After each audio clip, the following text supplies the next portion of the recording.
Alrighty, so this moving from the inside out, this is such an encapsulated version. So you might have this video down on the floor with you and think, oh, I'm gonna pause right now and just work with that little piece because we're gonna move fast through this and it's not gonna be an 8-hour workshop, right? This is just little bit, one thing at a time. I'll do the things that I was able to share with you and then we'll just switch over and I'll hold the video while Kim talks a little bit. Remember we started in Constructive Rest, which is such an awesome, juicy place to land.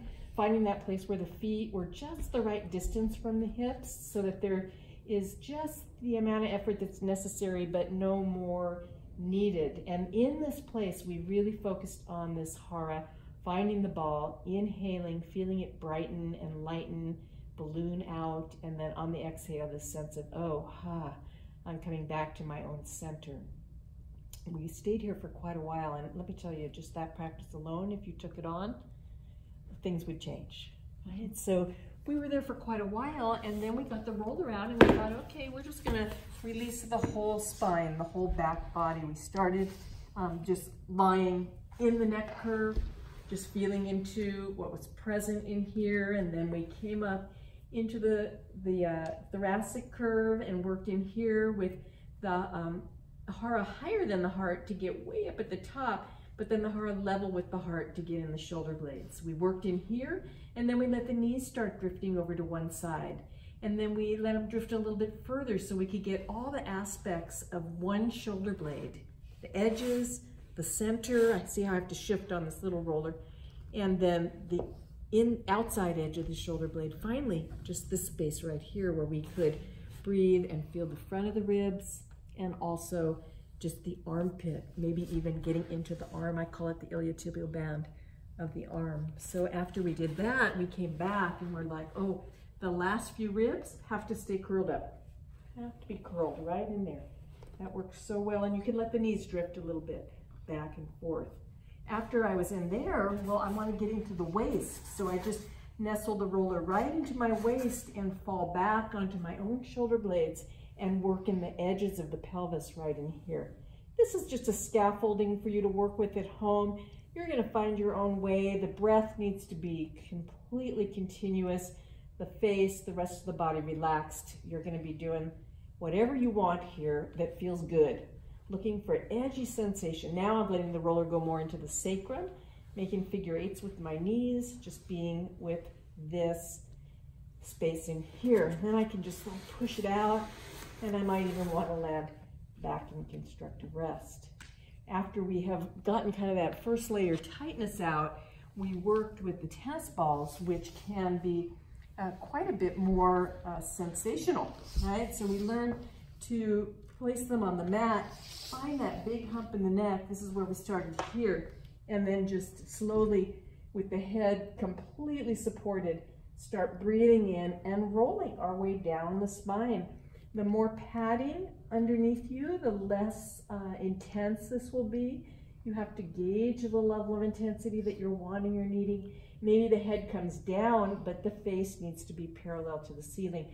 The arms can be just swimming away here, or you might want to keep the head supported. So after the bottom tips of the shoulder blades, we're back in that very tender lower rib area. So I might even lift the hips up so there's not as much pressure as I work my way down the spine, wiggling the knees back and forth, feeling into whatever needs to release. Now I'm in the curve of the lumbar spine, so it's a little easier to rest down.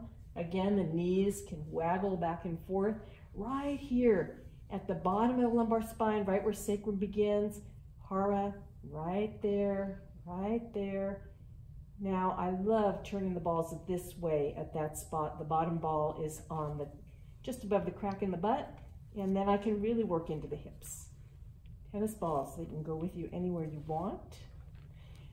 Kim did this beautiful practice of gently laying with the belly roll, and she'll show that, but once you're ready, if you're feeling like you want a little bit more or a little bit different sensation that's similar, a little bit longer following the line of the psoas, you can use the tennis balls starting at the diaphragm under the rib cage and then just slowly wiggling your way all the way down.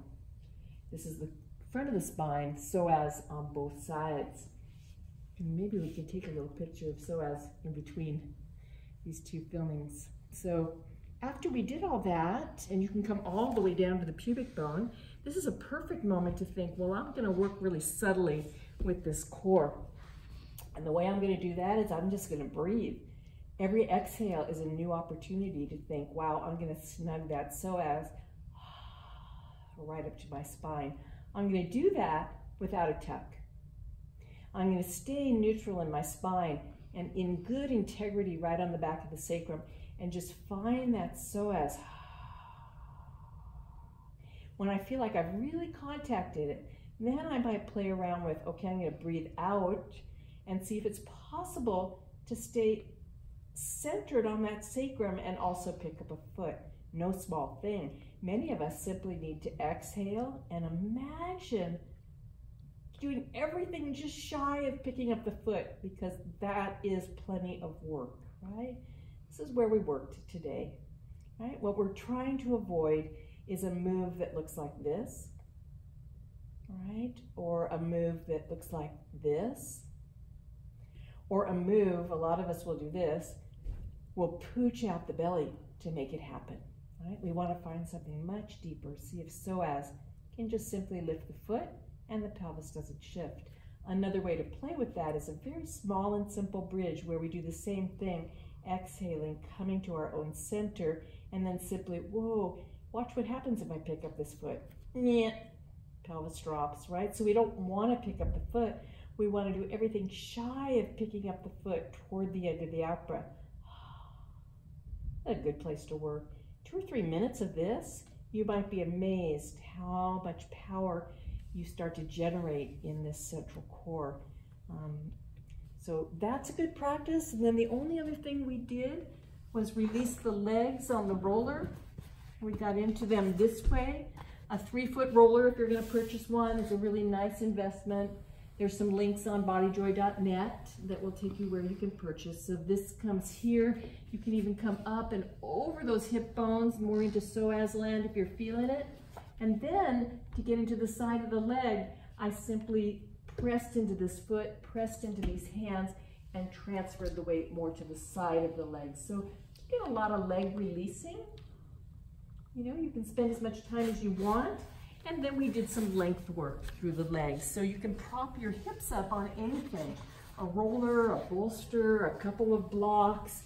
But with the hips up, it's really quite lovely to work on lengthening the psoas by bringing the foot in contact, stretching out, keeping the heel in contact, and then playing with how much this knee can draw to the chest and how I can lengthen through here. Maybe a little massage, maybe the arm up and overhead. And then both sides, of course, hamstrings. Here we go. Oh boy, right there. Toes down toward the face, knee extension. Then this one, the more this knee goes out, the more stretch there's going to be in that hamstring. For some of you, this was plenty. Others needed to put that foot on the ground to get that good length sensation here. So hamstrings and psoas, 2 huge players. Another huge player is the inner thigh, so getting a good stretch either here or here is nice practice.